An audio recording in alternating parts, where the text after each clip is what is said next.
Salut, je suis Gabriel Villiers, gérant Mitoche Media. Dans cette vidéo, on va parler ensemble avec Frédéric Olivier qui gère 3 clubs de fitness dans la région parisienne ainsi que 3 fitness boutiques. Donc il a beaucoup d'expérience en fitness et on parle ensemble des problèmes de l'industrie fitness. Pourquoi est-ce qu'elle se retrouve particulièrement en francophonie aussi bloquée et aussi limitée et comment outrepasser ça avec l'implémentation d'un modèle différent, intelligent qui permet de pouvoir générer du cash et de pouvoir avoir un peu plus de temps libre pour soi, mais aussi d'avoir un business plus rentable. Sans plus attendre, c'est parti dans la vidéo. Sur tous les problèmes que je vois avec les box que j'ai, je dirais c'est dans le top 3 des trucs qui posent problème. Tu vois, attention entre co-gérants. Je pense que dans tous les Mm. business, hein, c'est assez commun, mais ça se voit Ouais. particulièrement sur la petite structure. Les salles qui ont un problème justement à régler ces côtés opérationnels que toi tu gères, en fait, ben, l'acquisition, elle suit pas, en fait. C'est vraiment holistique. C'est vraiment, s'il y a un côté qui foire, enfin, c'est soit tout réussit assez bien, c'est pas obligé d'être parfait, hein, mais au moins tout monte suffisamment. Sinon, après, ben, des fois, ça va d'un côté, mais après, tu as toujours le pilier en bas qui est à la traîne. Et du coup, ben, tu retombes toujours. Ça veut dire que toi, tu dois constamment faire des efforts. Alors que normalement, il devrait avoir de la rétention de l'autre côté. Et en plus de la rétention, grâce à la fidélisation, de l'acquisition client qui se fait par bouche à oreille. Euh, Mm. mais si effectivement le job il n'est pas fait derrière dans le produit, ben, la promesse elle n'est pas tenue, ben, derrière il faut en reconvaincre des nouveaux de réintégrer le service, quoi. C'est ça. Enfin, en fait, c'est un truc qu'on a remarqué. C'est un peu le double tranchant de l'industrie que l'on a, hein, tu vois. Enfin, il y a des industries qui sont sur une base de récurrence. Le fitness en est une où il y a beaucoup moins de sticks. Par exemple, si je te prends n'importe quel business avec base de récurrence, genre le Wi-Fi, tu vas pas te churn de ton abonnement téléphonique ou Wi-Fi, tu vois. C'est un truc avec beaucoup de sticks. Le fitness, c'est le côté, on va dire, agence marketing, surtout quand tu touches sur de la publicité Facebook. C'est un type de résultat très rapide, mais du coup, tu as beaucoup de churn, tu as beaucoup de gens qui s'en vont, tu vois. Et souvent, Mm. j'ai des salles qui vont faire du shopping d'agence et qui sont en mode, ah, ok, ça marche pendant 4 6 mois. Et quand ils doivent se mettre et que, voilà, nous, c'est ce que maintenant, on a très vite vu qu'en fait, fallait que dès le début, on aille leur dire, hé les gars, genre, c'est cool, tu vas avoir du monde, mais il faut vraiment qu'on taffe. Vraiment, le gros du truc, c'est sur ton offre, sur les bonnes choses, sur quoi on fait, là, dans ces appels ensemble, tu vois. Et en fait, on a remarqué que c'est ces gens-là qui étaient pas ouverts à faire ça. En fait, ils font du shopping d'agence et ils disent, ah non, mais c'est juste qu'ils étaient pas assez bons en pub, faut que je trouve la bonne agence. Bah, Et ils continuent à faire ça pendant des années.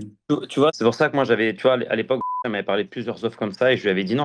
Je lui avais dit, écoute, tout le temps que tu fais pas ton travail dans ton club, m'emmène pas de l'acquisition. Tu vas montrer Mm. aux gens des mauvaises choses et demain tu vas les faire entrer pour les faire repartir. Donc en fait, d'abord tu fais en sorte que ton cuisinier il fasse de la bonne bouffe et ensuite on va en Ouais. parler. Mais si aujourd'hui c'est toi qui cuisines et que c'est dégueulasse et que tu veux faire de la pub, ben, tu auras juste une mauvaise presse. Tu vois, pour le coup, moi comme je suis sur le marché des compléments depuis Mm. 15 ans.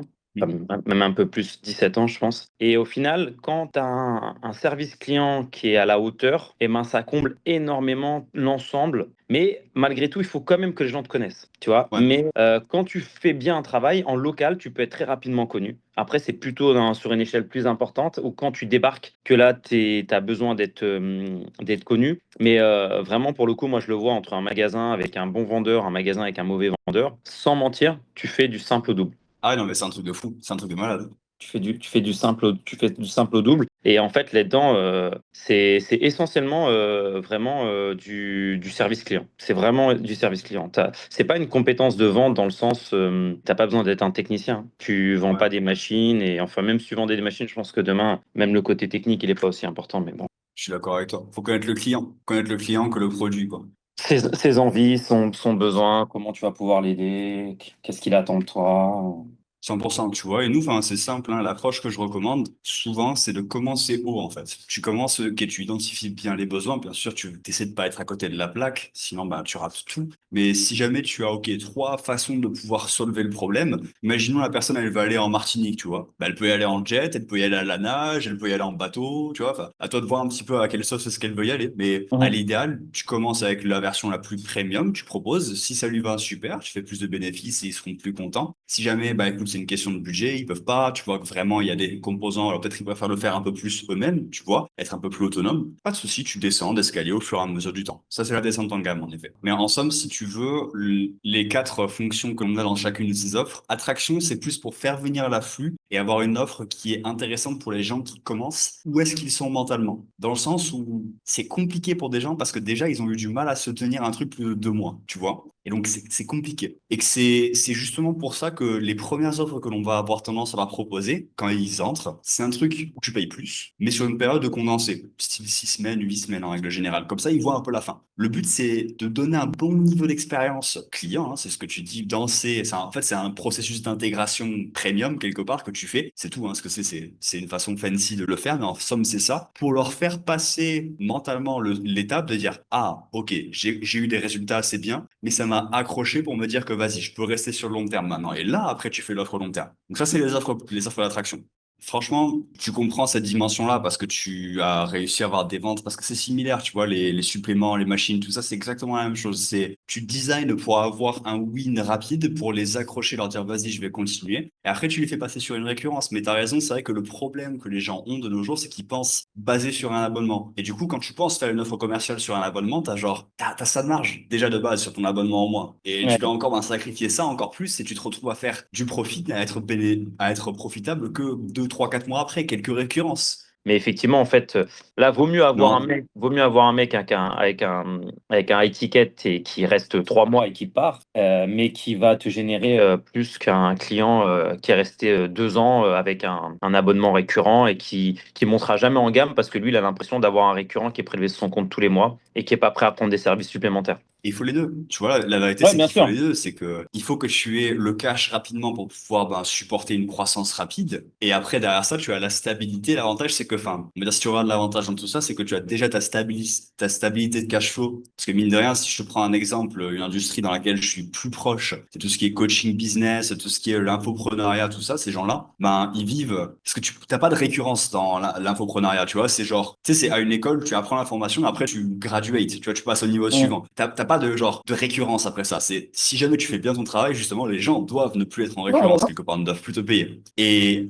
en fait, dans ces milieux-là, ces gens-là, ils sont obligés de charbonner comme pas possible et toujours acquérir de nouveaux clients. L'avantage du fitness, c'est que si tu as déjà la récurrence, tu as déjà la stabilité. Maintenant, en fait, ce qui te manque, c'est bon, stabilité, c'est bien, hein, c'est stable, mais la stabilité, c'est pas une courbe qui monte comme ça, c'est comme ça. Donc, mm, mm, si mm. tu veux croître comme ça, c'est compliqué. Et c'est pour ça que ce qu'on trouve, c'est si tu fais ces offres-là qui font venir du monde, qui attirent plus de monde et les gens sont plus prêts à payer, c'est au début, tu fais ça et après tu les bascules sur une récurrence. En général, 70-80% de eux partent sur une récurrence. Pire des cas, tu as fait 300-400 balles sur la personne, bah c'est pas si grave. Meilleur des cas, tu continues à augmenter ta LTV de la personne et tu la fais durer sur des années. Et tu as le meilleur des deux mondes. Ouais, ok. Bah justement, nous, on a toujours été focalisé sur la récurrence pour faire en sorte que ça génère par lui-même du récurrent, que la qualité de service fasse que. Parce qu'un des premiers défauts de la plupart des clubs de fitness, c'est des choses fondamentales qui sont pas de l'aspect technique du métier. C'est l'hygiène, c'est le savoir-être, c'est la propreté, le rangement, les règles, le fonctionnement, enfin, les horaires, enfin, des trucs à la con, mais qui sont liés au service tout simplement et pas au métier. Tout ce que tu listes là, c'est la différence entre quand je rentre dans un endroit et je me dis, waouh, je sais pas comment, je sais pas pourquoi, mais tout est carré, tout est propre. Toi, tu te sens comme ça en tant que client quand tu rentres, mais en fait, en tant que gérant derrière, c'est pas un gros truc que tu as fait, c'est des tonnes et des tonnes, des dizaines et des dizaines, peut-être même des centaines de petites checklists que tu as cochées au fur et à mesure, comme quoi, bah, écoute, ils arrivent, quelqu'un les accueille par leur prénom quand ils arrivent. Dans la séance, bon, on leur répète leur prénom 2 ou 3 fois pour montrer que tu en as quelque chose à foutre d'eux. Si jamais quelqu'un a du mal à comprendre un truc, tu le reprends à côté, tu dis, écoute, alors là, cet exercice-là, pas de souci, on va ajuster la posture, bam, tu vois. C'est pas un truc, mais c'est plein de petites choses, mais ça fait que quand tu sors, t'es en mode, waouh, c'est top, tu vois. Et Ouais, ouais. toutes ces petites choses-là sont importantes à caler. Mm, mm, mm. Merci, Gab. Merci à toi. À Bonne journée demain. à Ciao, toi. ciao. Salut. Toi aussi.